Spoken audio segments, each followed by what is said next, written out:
Começa agora mais um Letrando, o podcast do Elefante Letrado. Neste episódio, Sheila Von Tobel, jornalista e fundadora do Elefante Letrado, recebe Léo Chaves, reconhecido pelo seu trabalho como cantor, mas também como empresário e palestrante do ramo da educação. Olá, bem-vindos ao podcast Letrando. E a gente vai seguir aqui na Bet Educar e agora conversando com a estrela da Bet Educar. Por onde ele anda, todo mundo vai atrás. Léo Chaves, que prazer te rever. Tudo bem? Tudo bem, Sheila. Bom te ver. Sotaque do Sul é sempre familiar, porque eu e o Vitor sempre tivemos uma ótima conexão com o Rio Grande do Sul. Com o Rio Grande do Sul. Sim, inclusive vocês fizeram um show para nós gratuitamente, que foi muito bacana para as Voluntárias pela Vida lá no Rio Grande do Sul, para arrecadar fundos para Santa Casa. Uma iniciativa excelente. Foi muito legal. Nos convide sempre. Tá, e a gente continua atendendo muitas crianças, então foi um trabalho feito há 10 anos, mas que continua reverberando, muito legal. E agora que bom te reencontrar na educação. Uma virada de chave. Uma virada de chave. O que te motivou a sair ou dividir, na verdade, o palco com a educação?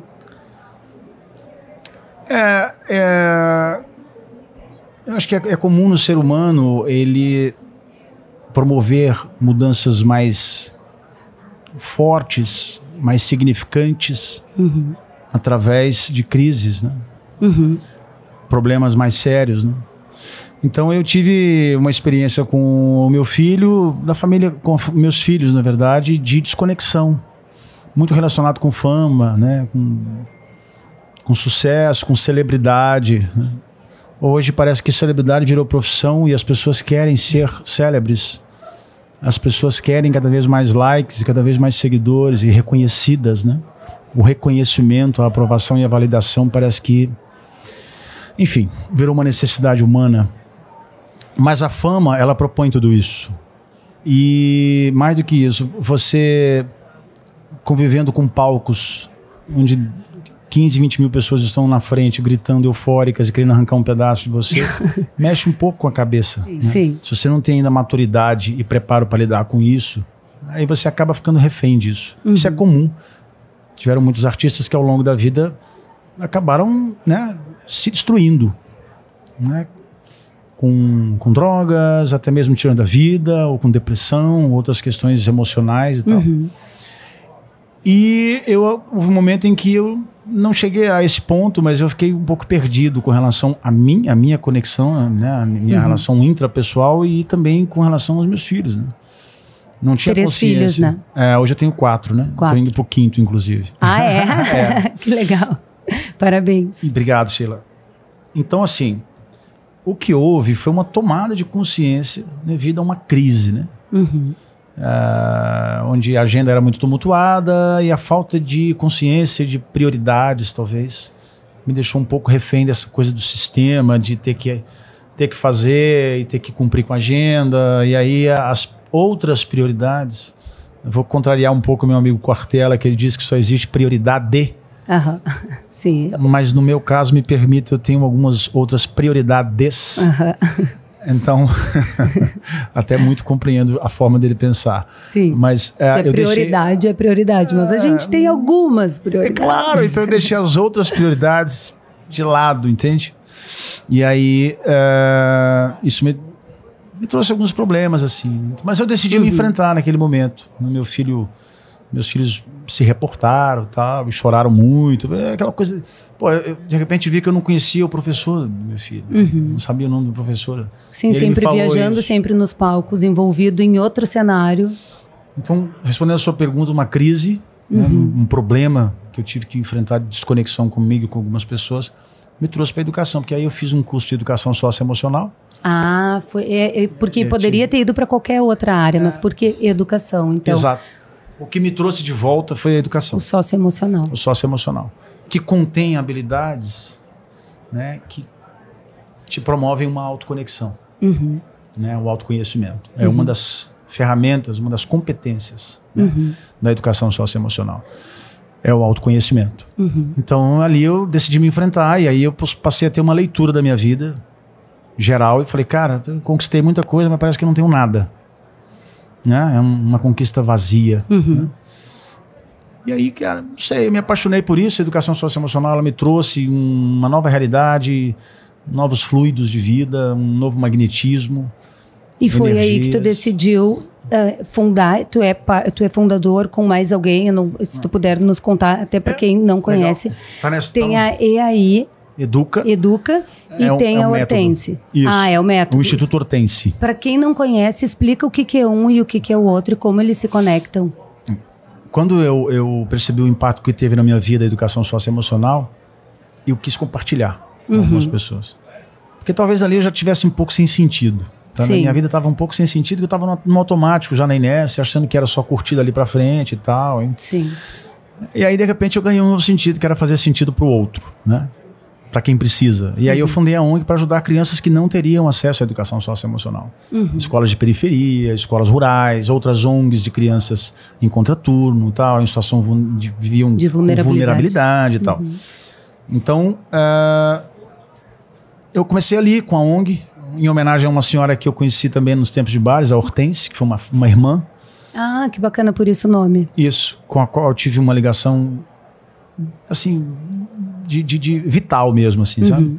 De propósito e tal, muito forte, espiritual. E aí eu a homenageei. Então o Instituto hoje, ele cresceu muito hoje, né? Nós atendemos mais de 1.200.000 crianças no Brasil, escolas públicas. E aí a Educa é a empresa que oferece o método, a base, a formação, o treinamento, toda a filosofia. Tá? É a base do projeto, é feita pela EAI Educa, que é uma empresa nossa também. E o Instituto faz o que com essas 1.200.000 crianças? Ele leva o método através de profissionais, psicólogos, pedagogos e assistentes sociais, tá? Até as escolas públicas. Primeiramente ele treina o professor, que a gente cuida de quem cuida. E é só escolas públicas? Não, a gente atende também escolas particulares, através da EAI Educa. Tá? Então a gente treina o professor para que ele coloque no dia a dia dele essas competências, ele coloque no exemplo, né? Na prática. Cuida de quem cuida, como tu falou. Exatamente. Eu não acredito numa mudança que passe pelo professor sem impactar. Eu acho que ela tem que passar pelo professor sempre. Por isso, uma das prioridades no trabalho, quando a gente consegue, é claro, em alguns lugares infelizmente a gente não consegue, por barreiras que existem no poder público, mas onde a gente consegue, a gente prioriza treinar o professor. Fazer a formação com o professor, com os professores, na verdade. Porque a gente muda o ambiente escolar. E aí, enfim, o projeto vem crescendo muito, né? Eu acho que tomou uma dimensão que eu nem imaginava, na verdade. Porque eu acabei virando empresário da educação e hoje, acredito que 60% a 70% do meu tempo é dedicado à educação. À educação, muito mais do que aos palcos agora. As duas coisas... Eu desci do palco. Desceu do palco. Em vários sentidos. Mas tu ainda faz algum show, não? Faço sempre, inclusive amanhã eu tenho show junto com meu irmão, depois também. Legal. Mas a maioria do tempo é educação. É educação. E o que te inspira mais hoje? As duas coisas te inspiram. O que mais te inspira, cara, talvez não, mas as duas coisas, estar no palco cantando e ver o brilho no olho de uma criança que tu pode estar mudando a vida. Não, as duas coisas te inspiram da mesma forma? Isso me inspira também. A música é um carro, é uma avenida principal na minha vida. Sim. Talvez é o rio principal ali. Me trouxe também a tudo que eu tenho hoje, né? O reconhecimento, tal, a imagem. Eu tenho enfim, uma história, né? Mas a educação é algo emergencial, minha visão. A educação nesse país, ela é algo que requer uma urgência social. Sim. Então, usar o que eu tive, as oportunidades que eu tive, a imagem que as portas abertas talvez que eu tenha conquistado, em benefício de uma criancinha que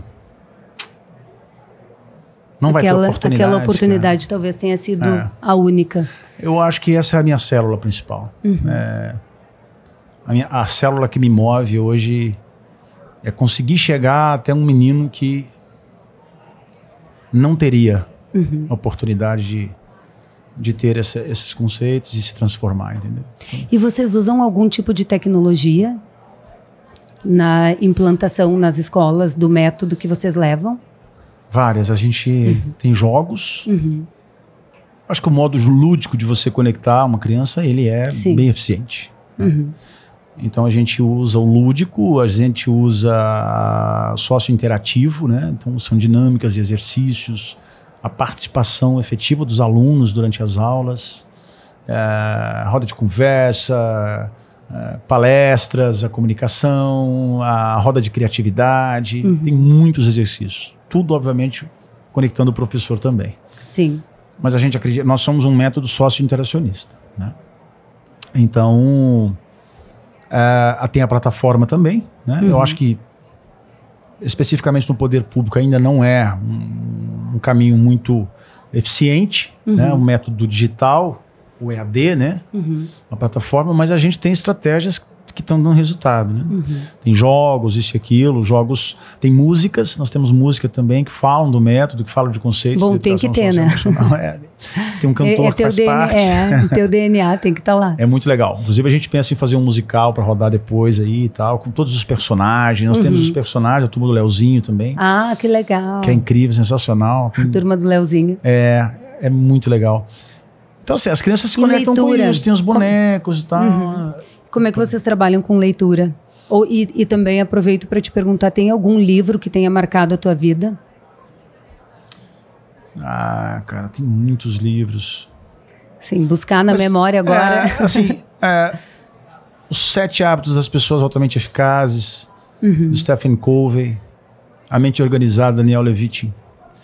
Vamos falar dos livros atuais, talvez. Teve um primeiro livro que eu li, que eu lembro que eu não tinha muito hábito de ler, mas depois desse livro eu passei a acreditar em leitura. Foi O Sucesso é Ser Feliz, né? Do Chiniachik. Eu lembro que eu estava em Belo Horizonte, assim, eu li esse livro e ele mexeu muito comigo. Então, assim, eu estaria muitos livros aqui, muitos livros, né? Mas hoje a leitura, ela faz parte da minha vida. Eu diria que a filosofia hoje talvez seria a minha fonte principal de leitura. Filosofia. Eu passei a estudar filosofia criança, nos últimos anos. Tu lia quando criança? Não, eu não tinha o hábito de ler. Eu não tive, sabe, Sheila, a oportunidade. Porque naquele tempo, na verdade, eu acho que os conceitos educacionais, né, os modelos e os moldes eram muito diferentes. Sim. A geração Y, vamos dizer assim, a geração X, na verdade, né? XYZ. Né? Nós estamos Nós estamos na Z agora, né? Não, depois da Z, na verdade. A gente está na geração Z agora, né? Y. Vamos chamar o Dado Schneider aqui para nos dar uma aula. Eu acho que nós estamos na Z, hein? A X é de até 80, alguma coisa assim, 65 até 80. Depois vem a Alfa. Então foi o que eu disse, alfa. Foi o que eu falei. Você entendeu isso, né? Claro. Entendi, claro. E aí depois vem até 80, 95, né? Que é a X ou a Y? A X é a minha. Nós estamos confundindo até o cara que está assistindo o podcast. Busca aí. Mas depois a gente passa a informação aqui correta. O que eu vejo é o seguinte, as tendências eram outras. A forma de abordagem era outra. As informações não chegavam com tanta facilidade. E hoje você tem muito estudo que comprova o quanto a leitura faz diferença. E antes a gente fazia muito mais no entender que era importante, mas não tinha tantas provas do quanto se tem hoje, né? É muito diferente. Hoje a gente sabe que impacto faz diferença. Mas o que eu falo muito hoje no socioemocional é a importância da abordagem. Entende? O impacto da abordagem, o poder de influência. Para mim é uma das ferramentas e das competências mais importantes dentro de educação socioemocional. A forma como o pai aborda o filho, a forma como o profissional aborda o filho, o aluno. O professor como aborda. A forma como o líder aborda os liderados, ela muda tudo. Entende? Se você tem poder de influência, se você tem uma abordagem adequada, segura e conectiva, de você conseguir conectar a pessoa, de você conseguir acessar a pessoa, você vai ter mais chance de ter êxito. Claro. E o problema é que nós viemos de uma geração que não tinha abordagem adequada. O negócio era mais na estupidez, no apontamento de dedo. Porque você não lê, você devia ler, isso aqui do cara. Então era uma abordagem. O ler era um castigo. Ineficiente, né? Exatamente. Então, hoje é diferente. E como é que tu trata isso com teus filhos? Tu lê com eles? Não só leio, mas uma das ferramentas que a gente utiliza muito no socioemocional é a criatividade. Eu acho que o pensar está em extinção hoje em dia, devido às telas e outras questões. Né? A tela dominou. Sim, mas o computador pensa por ti, te dá a resposta pronta. E as pessoas já têm preguiça de pensar. Não, a criança, tudo que ela não quer é ficar sem fazer nada, porque ela sabe que vai ter que pensar. Né? O que o pai ouve, o que o pai mais ouve dentro de casa, assim, o que eu vou fazer? Nada. Isso é um tédio. Então a criança, na verdade, ela está viciada em estar fazendo algo, em estar mexendo com sua dopamina e sua adrenalina, porque o cérebro está viciado nas telas, nas redes sociais, nos vídeos de YouTube, TikTok, isso, aquilo e companhia. Isso faz com que ela seja dependente do sistema dopaminérgico desequilibrado, ou seja, altos e baixos o tempo inteiro. Né?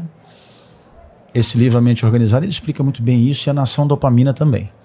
O que acontece?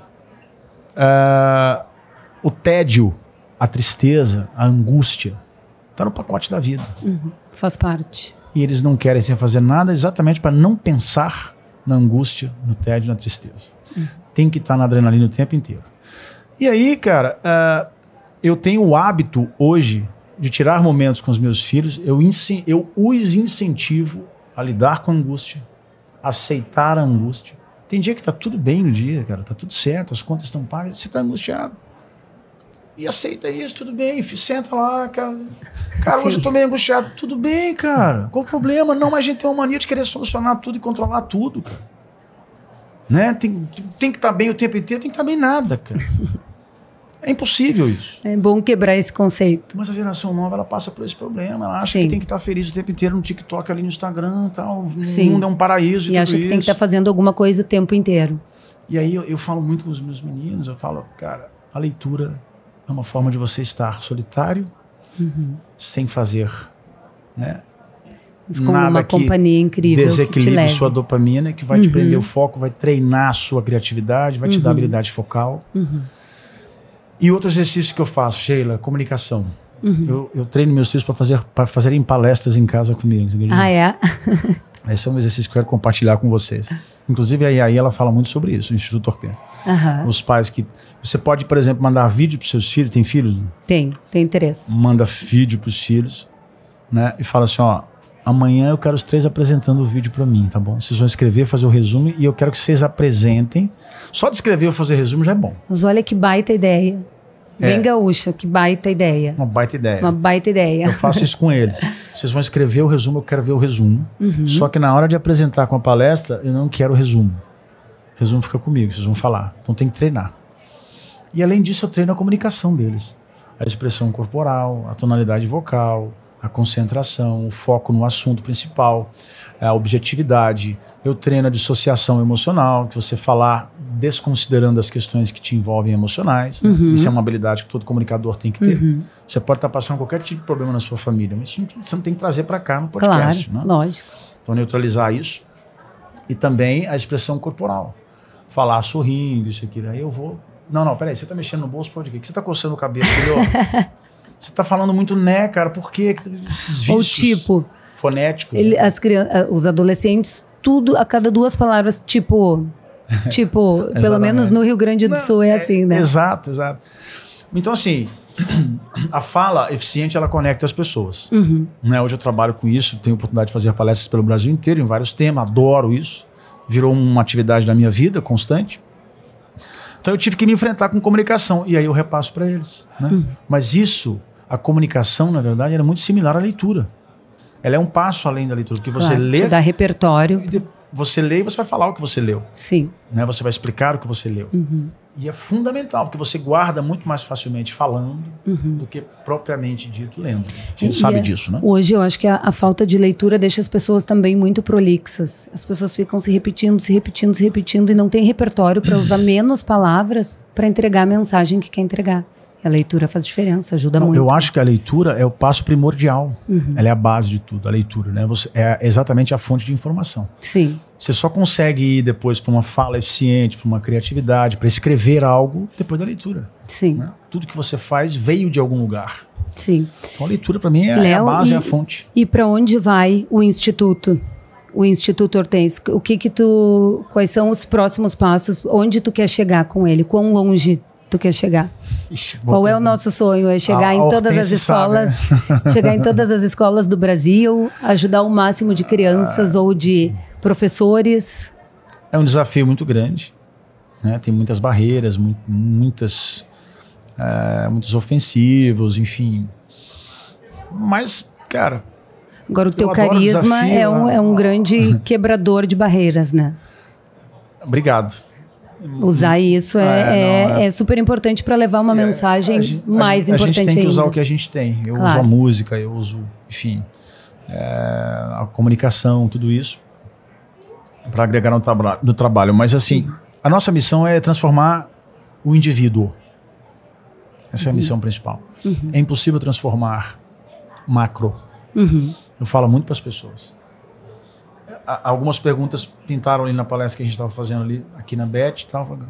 Como fazer para transformar a escola toda e conscientizar a escola toda? Eu falei, não queira fazer isso. Foca na pessoa, foca no indivíduo. Você transformar 1, depois 2, depois 3, depois 4. Vai pescando. Vai. Agora, se você pensar macro, quando se fala em social, em sociedade, em comunidade, é bem difícil. Cara. Sim. Né?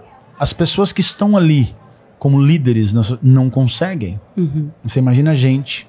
Né? Sim. Então, eu acho que tem que focar em indivíduo. E não se preocupar em querer fazer o todo e não conseguir. Exato. Agora, a mensagem que tu traz é, faz um pouquinho. Né? Seja para 1, para 2, para 3, mas vai fazendo, porque vai ter resultado. Eu penso nisso. Legal. Porque, na verdade, a educação socioemocional ela se resume em ferramentas de liderança. Né? Eu tenho hoje a oportunidade, estou escrevendo até um livro sobre liderança, de fazer palestras sobre liderança, que eu adoro esse tema. Eu tive que lidar com liderança há mais de 20 anos, desde quando a gente começou o Vitor e Léo a nível nacional. Nossa equipe se tornou muito grande e ali começou uma convivência com a liderança. Né? Liderar pessoas, fazer gestão, isso e aquilo. E por ter apanhado muito, eu acabei me tornando um estudioso desse assunto. Adoro, faço cursos. E hoje compartilho algumas coisas que dão certo, né? Depois de muitas falhas. Sim.